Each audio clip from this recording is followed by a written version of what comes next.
Cerberus narrations. Because who needs sleep anyway?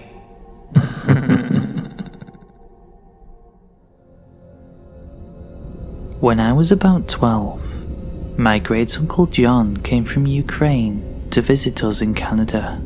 He had a lot of stories, but this was the one that stood out. In the late 1960s, John was travelling by train from his village to another to visit family. He had to change trains at one point, and was dropped off at what amounted to a platform and a hut in the middle of nowhere. There was no one else at the station, and other than a dirt road that led off into the surrounding woods, there was nothing there. He waited for some time, but no train came. It was winter, and getting colder and darker, and just about the time he started worrying about a place to stay and some food to eat, an old woman appeared out of the twilight. She asked if he was waiting for such and such a train, and when he said he was, she said it wouldn't be long until the following day. She asked if he needed a bed for the night, and offered him a meal and room at her house, which she said was about an hour's walk from the station. Lodging with locals was more or less the standard when travelling in this part of the USSR, and Great Uncle John wasn't looking forward to a hungry night on a cold platform, so he was glad to accept her offer. He took his suitcase, and they set off together down the dark road into the forest. It was more than an hour away, more like 2, and by the time they arrived at the woman's small, 2-story house, John was tired and hungry. They went inside, and the woman lit some oil lamps and warmed some borscht for them. It was the first time John was able to see the woman clearly, and he was a bit startled to realise that the old woman was actually a man. Not wanting to pry, and too tired to care, John finished his soup and asked where he would be sleeping. She led him up the stairs to a tiny room with a window that contained a single bed and nothing else. He thanked her, they said goodnight, and she closed the door. Then she locked it, leaving him in the dark. Somewhat creeped out by this, John called to her, but she didn't answer, and he heard nothing else. Figuring he would deal with it in the morning, and that she had probably done it by mistake, John set his suitcase down and laid on the bed, deciding to make the best of it and get some sleep. Before he could fall asleep though, he felt the urge to pee and got out of bed, hoping to find a chamber pot or something he could pee in. He got onto his hands and knees and began to feel under the bed in the darkness, thinking that's where the pot would be if there was one. Instead, he found a body. "Nope," Great Uncle John said, and went right to the window to see if he could exit the room that way. It was nailed shut. He knew that if he remained in that room, he was probably a dead man, but if he broke the window and tried to get out that way, there was a good chance that the old woman, and who knows who else was there, would hear him and come into the room before he got away. So, he did the only thing he could do. He pulled the body from under the bed, heaved it onto the mattress, and covered it with the blanket. Then, he got under the bed and waited. Sure enough, about an hour later, he heard footsteps coming slowly up the stairs, and then towards the room. The lock clicked, and the knob turned slowly. In the gloom, John saw someone move towards the bed. Then, he heard several terrific and sickening thuds. The person had bashed the body on the bed with a large crowbar. which they then dropped onto the floor, right in front of John. There was silence. Then the person went out of the room, and the door was shut again. The footsteps went down the stairs, and then there was silence again. John moved out from under the bed, took the crowbar, and was able to slowly pry the window open. He didn't say, but I imagine he was shitting bricks the entire time. When the window was up, he threw his suitcase out, then dove through it himself, not caring what was below him, only worried about what was behind. He landed without too much injury and began to run into a field behind the house towards some lights in the far distance. It turned out to be a highway with some military and transport trucks on it, and John was able to get a ride to another village where he could catch a train. He didn't bother reporting what had happened to the authorities, since at that time in the USSR, there was a distinct chance he would have been the one who got into trouble. He just thanked God he had escaped, and decided that the next time he travelled to visit relatives, he would take another way. When I was about 7 years old, I was at a friend's birthday party. We went to the local cinema with a group of 6 other kids, my friend and her mother. I had to go to the bathroom during the movie, and I told her mum, assuming she'd come with me, because even then, I knew going places alone as a child could be dangerous. She didn't go with me. I went out to the bathroom alone, and I must mention, this was a small local cinema, which was really old, and most of the time, empty. Not like regular theatres that nowadays always have people bustling about. Anyway, on the way to the bathroom, I saw some guy leaning against the sweets and popcorn counter, seemingly with nothing to do. I thought, maybe he's just waiting for his kid to come out of the bathroom or something. At this place, the bathroom was one small room that was separated into 2 stalls for men and 2 stalls for women. The guy came in about a minute after me. I could see his shadow under the door of the stall I was in. He was walking back and forth outside it. He shouldn't have been over on the woman's side, and no one else was in the bathroom with us, so I started panicking. I stayed in there for a couple of minutes because I was too scared to go out. He eventually left, so I decided to go back. When I walked out of the bathroom, he was standing there blocking the doorway, standing with his arms and legs spread out, like he was ready to grab me and scoop me up. My heart started racing. He was more than twice my size.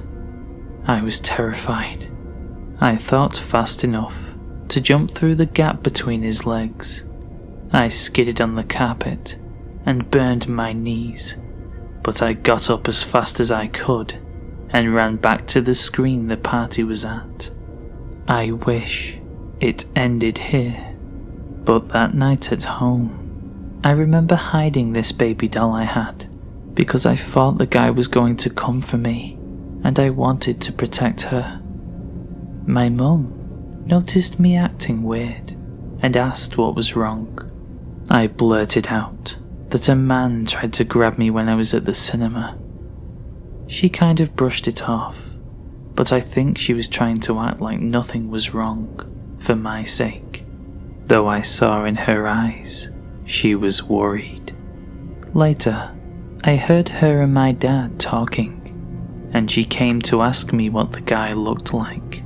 She asked, "Did he have a black mustache?" He did. Did he have messy hair? He did. But how did she know these things?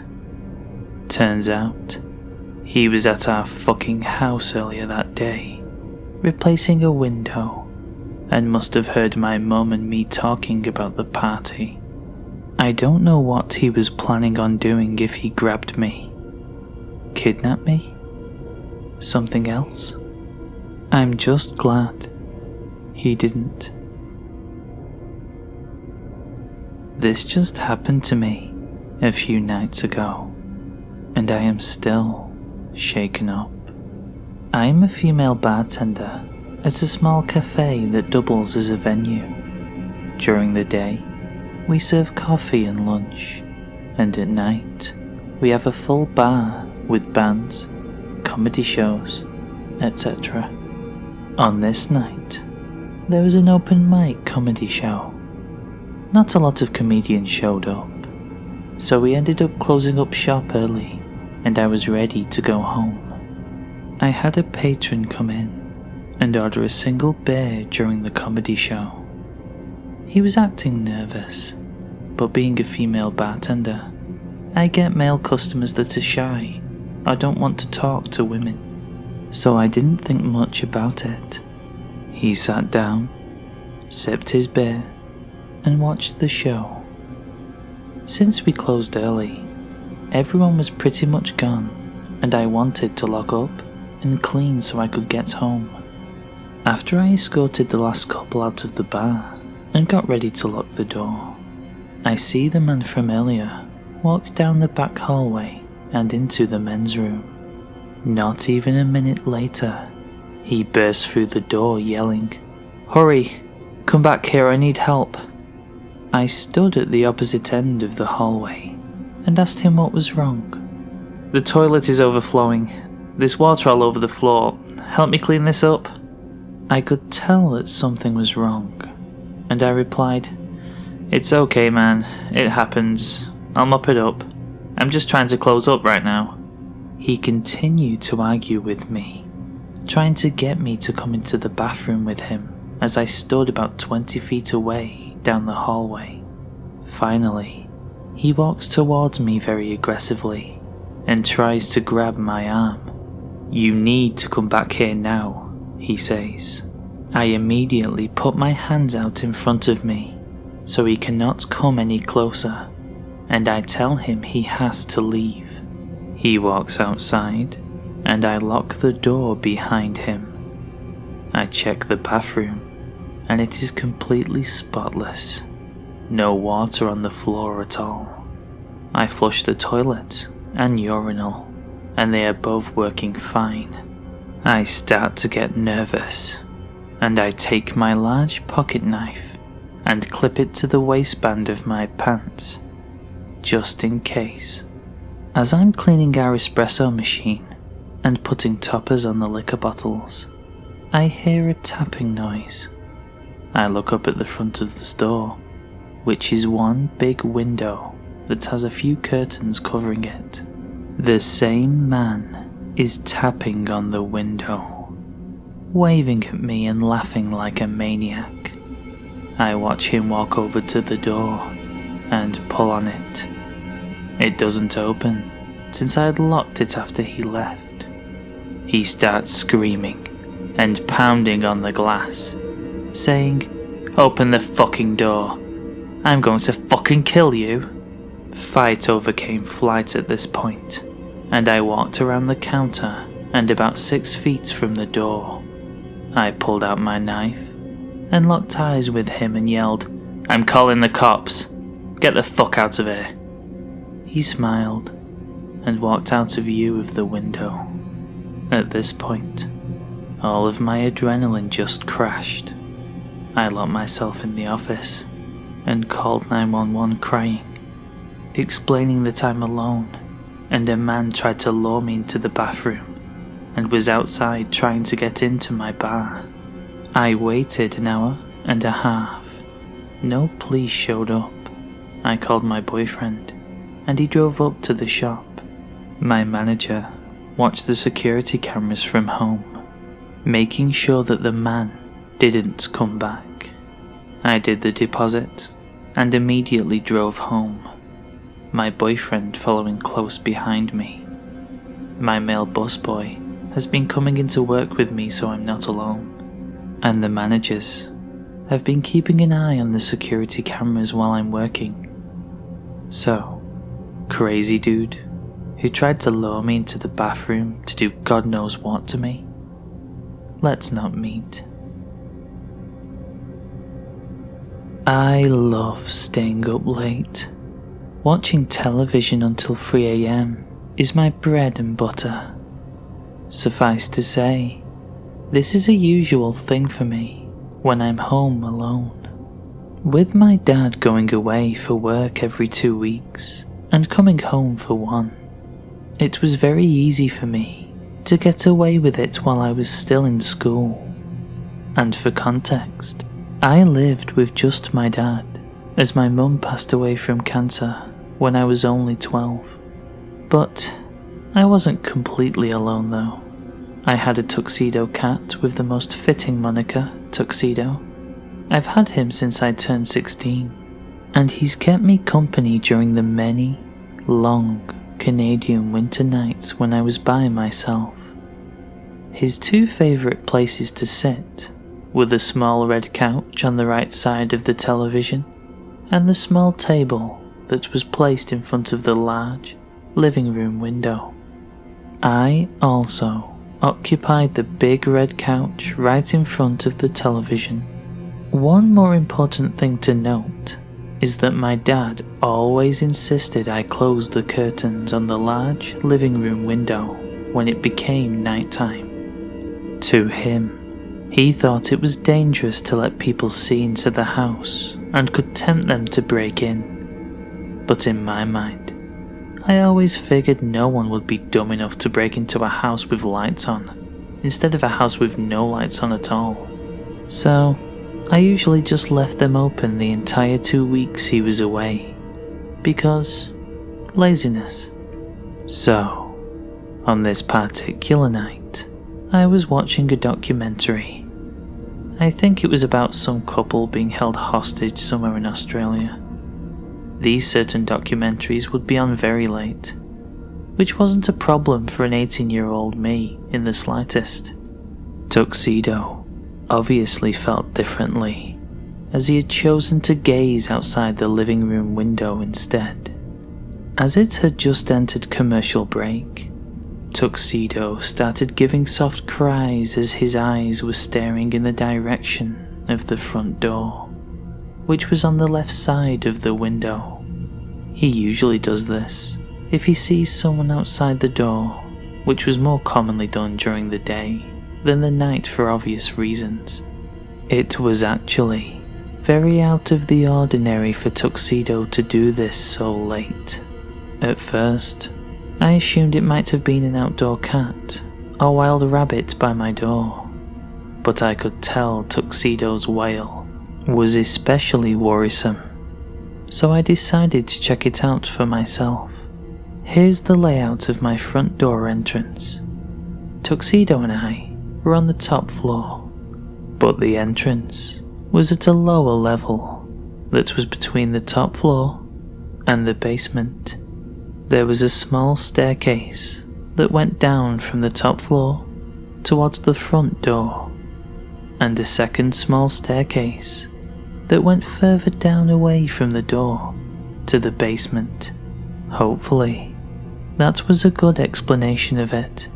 So, I'm standing at the top of the staircase, about to go down and open the door to see for myself, when I see a large, shadowy figure in the frosted glass of my front door. I nearly collapsed to the ground when I saw this.